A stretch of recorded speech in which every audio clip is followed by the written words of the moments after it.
બે ભાઈઓ ઊભા તેમને આપણે પૂછીએ કે તેમને ગવર્નમેન્ટ વિશે શું ઇફેક્ટ છે.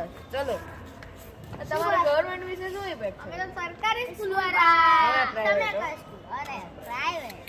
અમે તો ટીચર ને મારીએ છીએ. અમે ના મારીએ. અમે તો ચાલુ પિરિયડ માં જઈએ છીએ. ક્યાં? વોશરૂમ. ઓહો, અમારે એવું ન હોય. અમે ગમે ત્યારે ટીચર ને મારીને ખાઈ શકી, બધું કરીએ.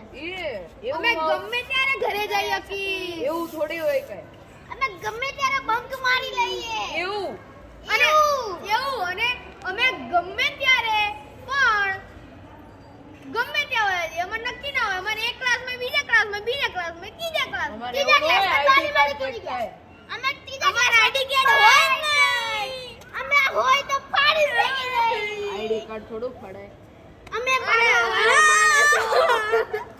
અને અમારી ફીસ ગવર્નમેન્ટ ભરે, અમારા પપ્પા નહીં. આપણે તો મોજ કરવા. અમારે તો ખાવાનું ત્યાંથી મળે, પાણી બી ત્યાંથી મળે, બધું જ ત્યાંથી મળે.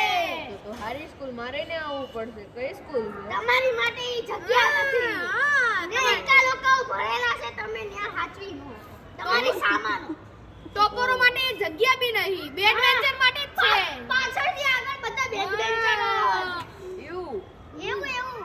એવું અને બધા હું કે ખબર આખી સરકારી સ્કૂલ કે એક ટીચર બધા સબ્જેક્ટ નહીં ભણાવતી તો એક છોકરો બધા સબ્જેક્ટ કેમ ભણે? એ ભૂલ તો અમારે છે.